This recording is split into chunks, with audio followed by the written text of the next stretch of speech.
Hello, and welcome back to another episode of Critical Reactions with your host, Bryan. We're going to continue on with this week's theme of otherworldly songs, tracks that make you feel weird, odd, an indescribable emotion, or maybe even just give you an out-of-body experience, anything that could be otherworldly. We're going to be doing that today with some Muse. The track is called Megalomania. And this album cover is familiar to me, but I don't think I've heard this song. I know we did something off of this album for a live stream, and Megalomania sounds familiar to me, but I couldn't figure out what it was. So I think this is the first time on this. Regardless, let's dive in and see what's going on.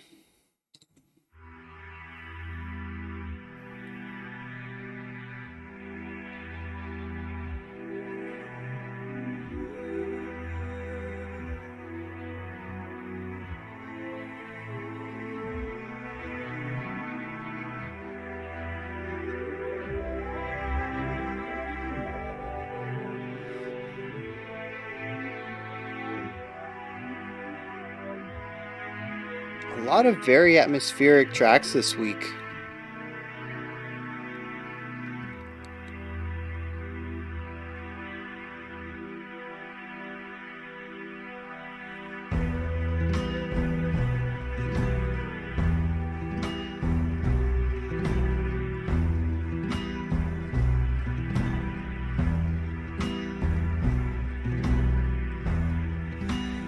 I love that strum. Each string is individual.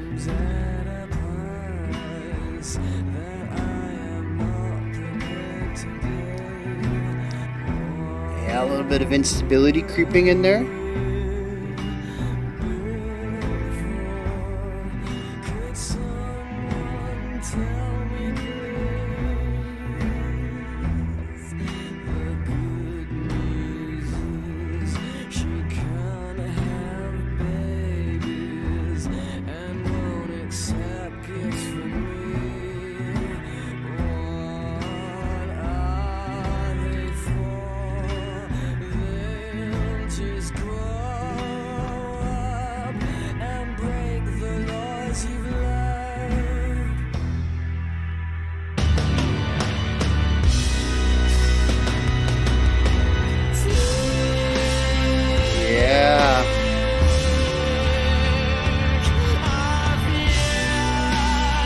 Okay.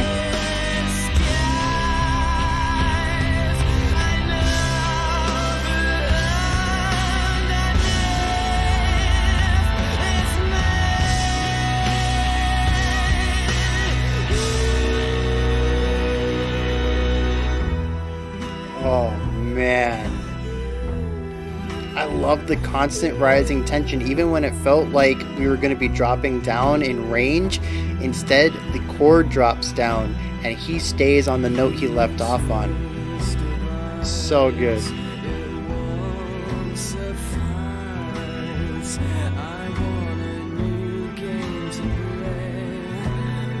I love what's going on here with the organ and the strings.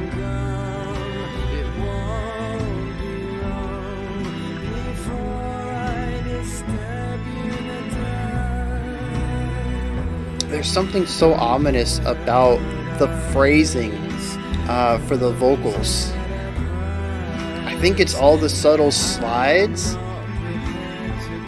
There's a bit of a slurring going on with everything.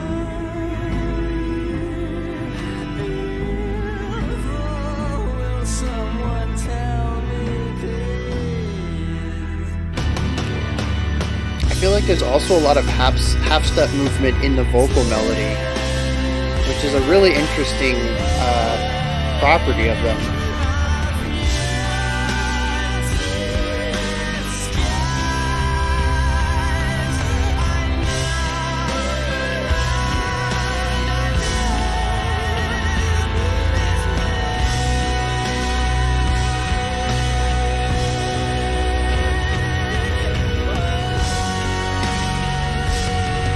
Oh, that resolution.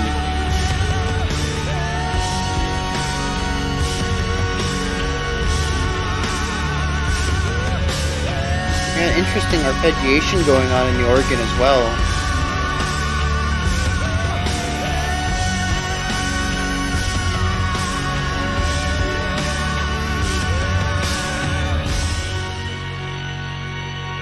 It had like a midway sideshow circus vibe thing kind of going on.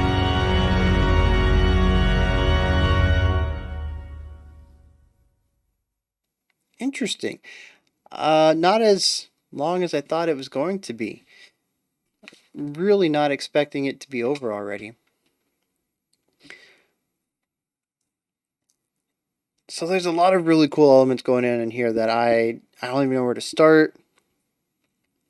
Let's just begin with the vocals, which I've already talked a little bit about, but I want to dive into some more. One of the things I think every time I listen to Muse, there's this haunting quality to the vocals, and I don't really think I knew what it was or really pinpointed it until right now.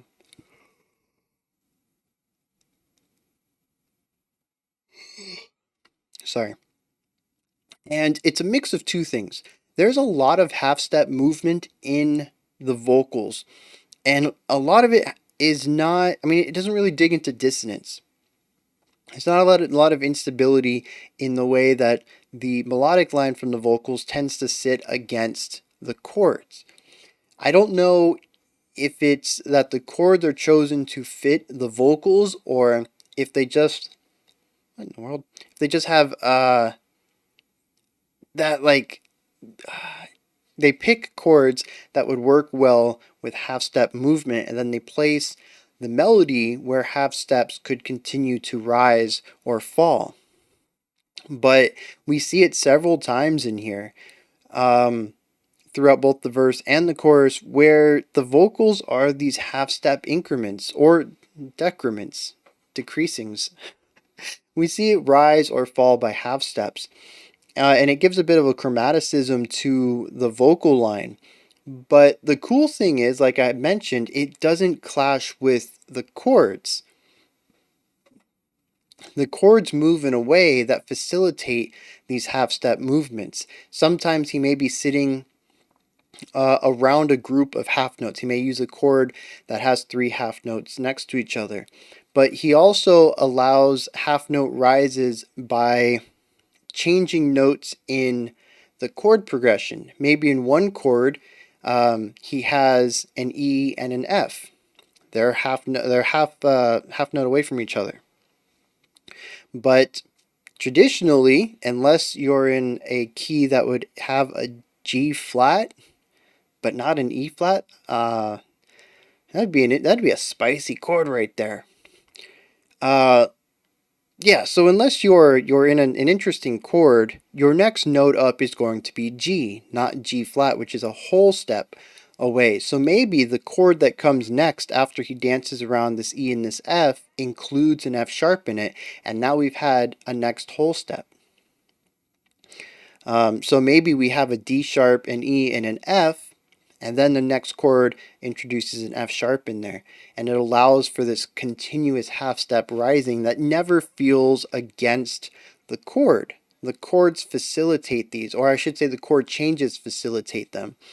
And it's very interesting because it like I said, it gives a chromaticism to his vocals without having a chromatic element in the chords. We still have structure to the chord progression. We have structure in the moment to moment, the bar to bar writing of the song. And the interesting thing is hearing the clash between these two, right? It's not a dissonant clash, but when we hear more consonant standard chord progressions, we expect the melody line above it to fit within those sounds. And it's really interesting for the melody line, at least to me, it's interesting to me anyways, for this melody line to have this amorphous idea to it. It's a shapeshifter because of the chromaticism.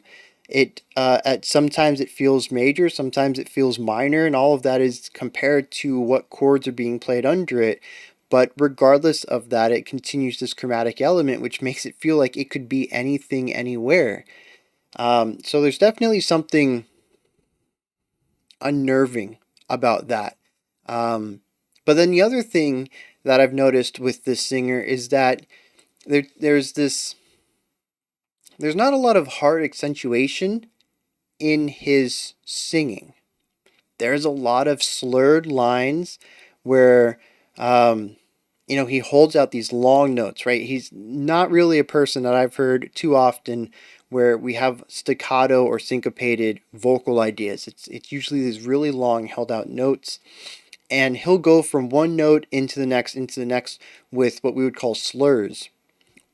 And it's when you don't necessarily put a strong or even sometimes any attack between two notes. You just change them on your instrument. So he can be like, ah. I don't really put an attack there. I just let my vocal cord slip into the next one. But he uses these very long slides where he just like slowly descends or ascends into the next note. And it makes it feel like he's slurring his speech. Even, I mean, I use the word slur because that's what it's called in music, but I mean, slurring in speech has this very specific oddity to it. We are used to having structural rhythmic ideas in our speech. We have accented syllables. We have, rhythmic phrasing with the way that we speak, and that transforms into singing as well. There is no one way to sing, but there's typically a combination of accented and unaccented syllables that create rhythmic ideas. Even if it's not necessarily something that would follow a speech cadence, it follows a musical cadence. And here, it doesn't. Everything just kind of bleeds together. And it kind of ties into that amorphous idea. The shapeshifter concept. We don't have single notes. We have all this movement between notes. We have all the microtones between our tones. And we don't really have these hard attacks at the beginning of every single note. It's sort of like the music is just flowing into each other, and it doesn't feel solid, doesn't feel tangible, doesn't feel physical. And that is a bit unnerving. And those two things combined, at least to me, give a lot of Muse's songs, especially when paired with tenser chord progressions, a real underlying unnerving element. It really doesn't matter how bright the song is. The vocals always tend to at least give me that like an element of shivers, just something uneasy and tense and even a bit unnatural about it. And it's something that I didn't hear in the newest Muse song, which I don't remember what it was called. It was advertised up top here. I don't remember. But we checked that out on one of the latest live streams, and it did not feel like a Muse track to me. And I think, in retrospect, I think some of it actually comes down to the singer. The singer has a very specific style, and maybe it's because I've only listened to a specific era of Muse. It could be that it's a specific album where a lot of these elements come together in the vocals, or maybe a specific group of albums. But this is sort of my perception of Muse's vocalist and the vocal work and how it plays against and with in support of the chordal stuff that's going on. But this whole song leans into those exact expectations I have of Muse. There's something very unsettling about the vocal work here. And it comes down to the note choices and how the melody is phrased and paced and performed. What syllables are emphasized. In this case, what syllables aren't emphasized. What kind of note relationships are we looking at? There's a lot of chromatic half-step stuff going here. There's some microtonal shifts because we have these long slurs. It isn't moving from one note to the next. It's slowly phasing between two notes. And yeah, mixed with the music. I mean, the atmosphere of the music here is also a bit unsettling. Also, the lyrics are a bit unsettling. We're going to dive into that later when I actually look at all of them.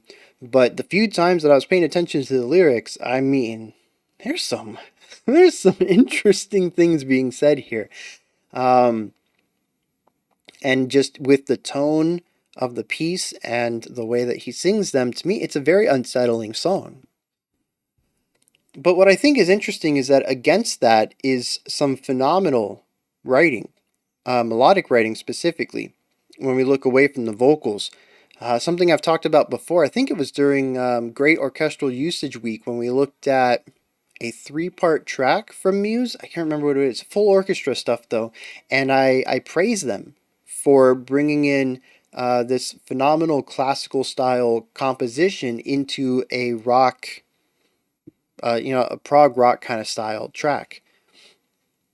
And that it wasn't just utilizing the instrumentation of an orchestra, but actually utilizing the pieces the way they would be used in classical music, the instruments themselves, and some of the techniques and just the composition style. Writing classical is very different from writing rock or metal. And I mean, right here, even it was a second time around, and it's when I really picked up on something that was happening during the it might have been the chorus. I don't remember.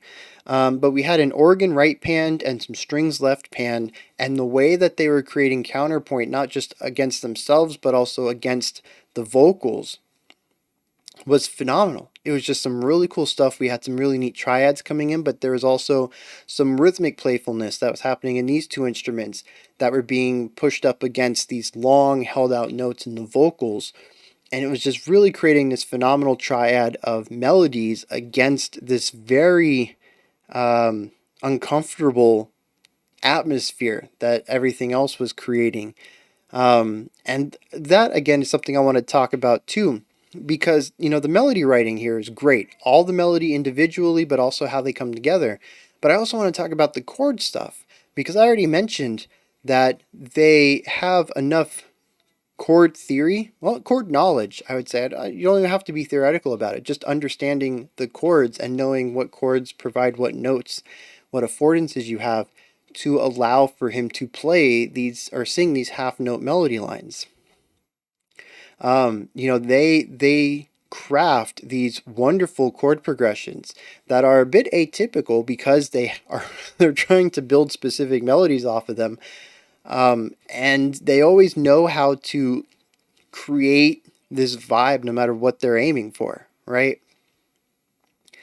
So they just have a mastery over chord, atmosphere, and melodic elements, all of them. I can't really say I've heard a Muse song that is rhythmically interesting. I think that three-part classical one had some really cool rhythmic ideas in it, but a lot of that was just came from the fact that they had more instruments and they had basically more areas to play around with. Right? You have more timbres than you're used to, so you can incorporate some more ideas that you typically don't. Here we have a limited amount of ideas, and if any of them, or sorry, a limited amount of timbres, and if any of them were pulled off to do something a little bit more syncopated or anything that might have been rhythmically complex, we would have missed out on the atmospheric or melodic elements that they were bringing to the table. So yeah, I think that's just an afford. They're not bad at rhythmic areas, they just don't have the affordance for it in something like this, or maybe they didn't think they needed it or wanted it. Maybe it would have been a detriment. Maybe they tried it out and it detracted from what the song was going for. But that rhythmic element is not something I typically associate with Muse. To me, that's more of an extended thing. If they have the resources for it, or if they feel it might add something, they'll go for it. But it's not, to me, what core Muse is about, which is really atmosphere, chordal work, and melodic work. Those are the three aspects of Muse that I typically look into. I'm going to look into the lyrics right here and see if I can't tie any of this together, but some of those were very weird when I was reading them in the music video. Okay, I think I can get behind this. So there definitely seems to be, I don't know what it is, man. This week we've had Silent Planet with some heavy topics, and here we are with Muse with some heavy topics as well. It seems to be some sort of idea of a lack of understanding of one's purpose in life, or even not just one's purpose, but humanity at large. What is the point of us being a higher being? Um, there also seems to be this idea of procreation and wondering what the purpose of that is, which, listening to this song in 2022, I can understand. But he says, like the opening, I think lays out the thesis statement. Paradise comes at a price that I'm not prepared to pay. What were we built for? Could someone tell me, please? This is basic questioning. What is my purpose in life? Although he seems to question a little bit larger, not just me, but humanity. What is the purpose of us? I don't understand. The good news is she can't have babies, and I won't accept gifts from me. Not not really figuring that one out. But then he goes in to even talk about the procreation element. He says, what are they for? Presumably the children. They'll just grow up and break the laws you've loved. And this part, I mean, it gave me pause, and I'm still kind of still rubbing me the wrong way. I'm not too not too cool with this line. But it's an interesting idea that the next generation and every generation is going to have different values, right? And some of those are going to run in opposition to those of the older generations. But to me, that's a positive thing. For a majority of what I understand to be history, we have progressed uh, socially and culturally. And part of that progression comes from new generations valuing new things. I don't see that to be a bad thing. I don't. But the chorus is an interesting thing. It says, "Take off your disguise. I know that underneath it's me. Who are you?" It brings about more of this ambiguity. And this ambiguity is a very strong aspect of the music. I mentioned about the half step rises and how the vocals, both the notes, how the notes move into each other, and the idea of these half step movements provides a bit of ambiguity to the melodic line. I think I called it a shapeshifter. How we could be in any key, or the notes could be any tones between the two main tones that he starts and lands on, the microtonality of it. There's a lot of ambiguity in the melody line here, and I think it's interesting that he utilizes that to say this line about not understanding something, not being able to see the truth, or possibly not knowing the truth. He says, "Take off your disguise, I know you're me," and then he asks, "Who are you?" in a sense of asking, "Who am I?"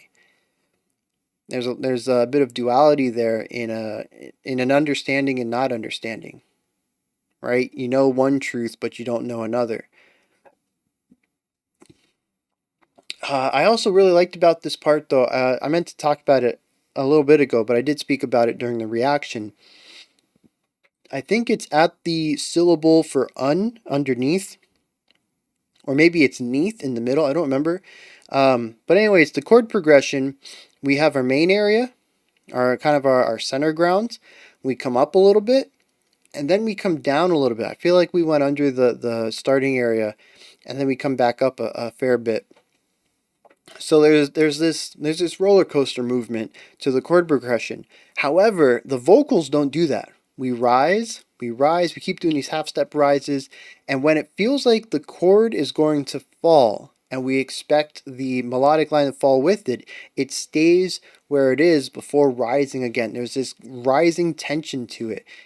It does not want to and actively refuses to back down from what it's doing.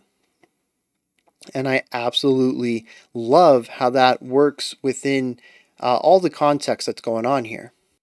And all of it it just comes together so nicely with, just the way that these words are being said and what they are also implying. There's a lot of thematic lining up right there.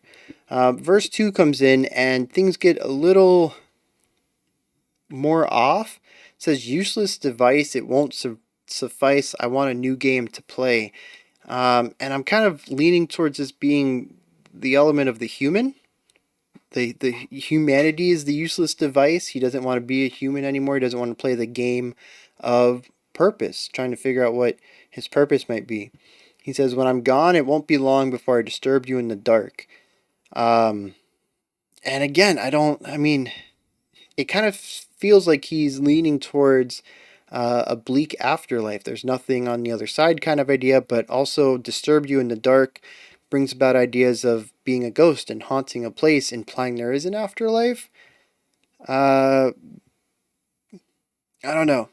That one I'm kind of missing out on. But then he repeats, "Paradise comes at a price that I'm not prepared to pay." Still not quite sure on that line. But what will we build for? Will someone please tell me? I mean, that is you can't be any more blunt than that. He wants to know what his purpose is, both as his own unique person and as the human race combined. And then the chorus comes back. "Take off your disguise. I know that underneath it's me." Um, yeah. So the song is very cyclical. We have this A B A B. That's it idea. There was a little bit of an instrumentation at the end where he was vocalizing ooze over, but honestly, it felt like more of an extension of what was being played during the chorus. I do like the idea of bringing in the organ at the end. Like I said, the organ and the string in the last 30 minutes or whatever was just a phenomenal way to end this by including more melodic elements to the track and showcasing their ability to write strong counterpoint. And a lot of the themes in the lyrics, I think, are showing up in the music. We have a lot of ambiguity going on. We have this sort of duality. And there is a lot of confusion. If you listen in to just the vocal line, it'd be really difficult to tell what key we were in, what chord progression we might be utilizing. You really have to listen to the surrounding elements to get those answers. And I wonder if maybe that is also part of this. You know, he questions what we're here for and what humanity is here for, but he might be missing the forest for the trees. He focuses on the small answers, but if you just look at what happened around him, not just his environment, but also history and a glimpse into the future based on said history, he might find some of those answers. Like I mentioned, he seems to have a lack of understanding of what the purpose of procreation is, but historically, we tend to become better and improve things over time. And a lot of that comes from the younger generations having different views or opinions about how society should work. And they change society. And we are better for it, in my mind. It's slow change for sure, but as far as I see, even in a modern sense, past the idea of simply ensuring that your race, the human race, doesn't, continues to survive. Even just looking at things like how society should grow, you can't do that without a younger generation. You can't do it with people who are stuck in the past. You have to do it with people who are looking towards the future. And I'd say, at least in my experience, a lot of the times, the older someone gets, the less they're looking towards the future. Maybe I just don't have a strong experience with older generations, but they seem to want to either stay where we are or return to a past. They want to make the, I mean, they do look towards the future. It's just more of viewing the future through the lens of the past. And there's definitely things to be gleaned from that. It's not something we should discard entirely, but I don't think that it's a bad thing to have the youth part of these conversations as well. I don't know. That one line is really giving me a lot of pause here. And like I said, I think it is kind of a forest for the trees thing. He seems to be very focused on the question when the answers are actually there. He's just not looking at them. I don't know. Those are just my thoughts on Muse's Megalomania, which I didn't even bring the title into it. I mean, maybe? Oh man, it's kind of got me going around because part of it makes me want to think that the narrator is a megalomaniac. But could it be Some of, oh man. Okay, so let's flip this around for a little bit. Let's assume that he is not the megalomaniac, that something else is. And what something else would there be when we talk about procreation, life, and death? My guess is a god, some higher order being who has created or has control over this plane of existence. And which case that gives me an answer for the beginning. Paradise comes at a price that I'm not prepared to pay. On it, first of all, how did I not catch that alliteration? Paradise, price, prepared, pay. Beautiful. But the paradise could be the afterlife, whether that is heaven or whatever, each religion's idea of the positive afterlife, the paradise. There's always a price to pay for that. You have to live your life according to the laws of the religion to get in there.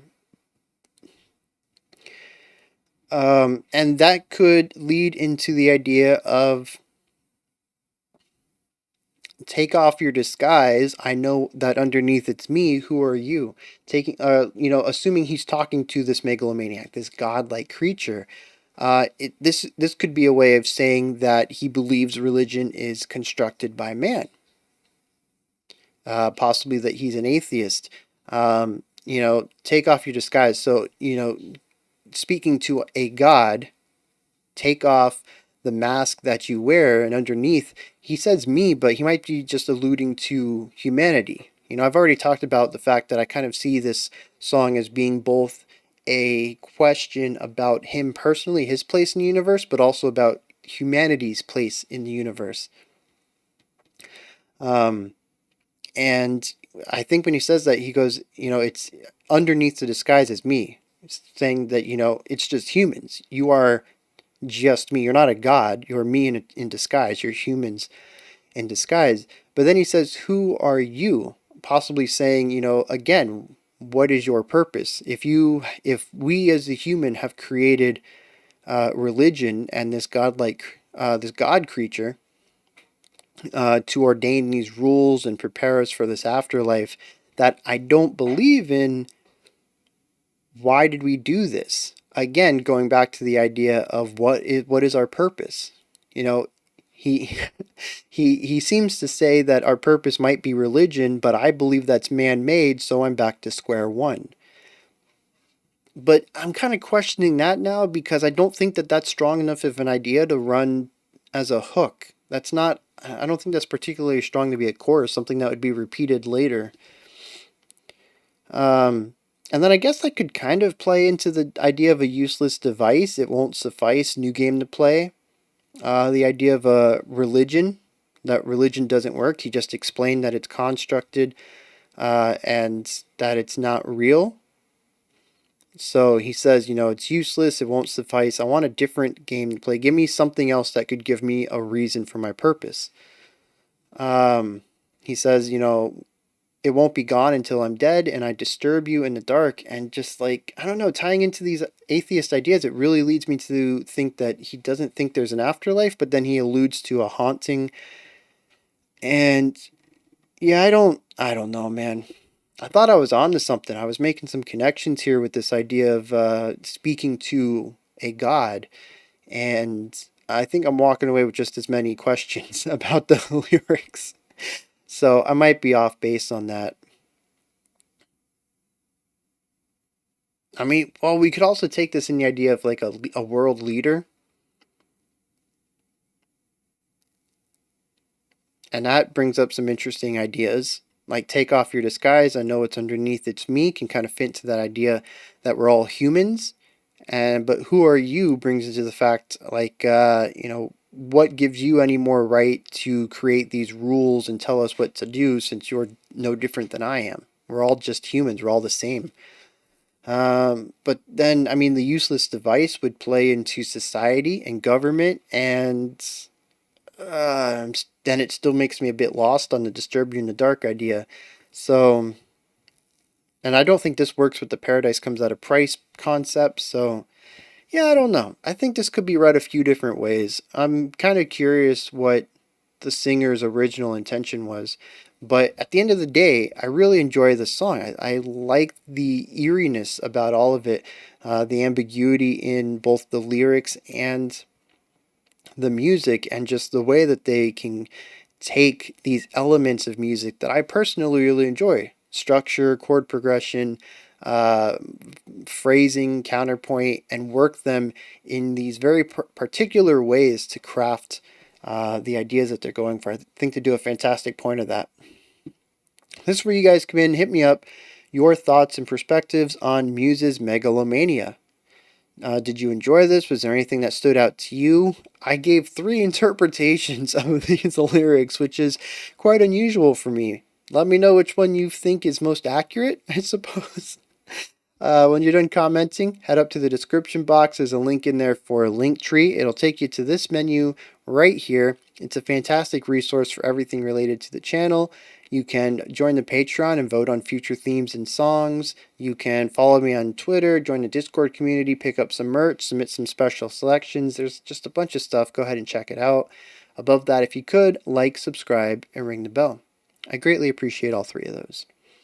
We have one more video that came out 6 minutes ago. It's our special selection for today. It's a group or person named Thornhill. I have no idea what we're getting in for on that one, so I'm pretty excited to check it out. Otherwise, I'll be back tomorrow. We'll be looking at some more, what do we do? Oh, otherworldly music. We'll be looking at some more otherworldly music, as well as our creator request for the week, which I'm pretty excited about. Creator request is just awesome. All right, until next time, remember to be critical but not cynical of the music you listen to, and have a fantastic morning, afternoon, or evening whenever you choose to watch my videos.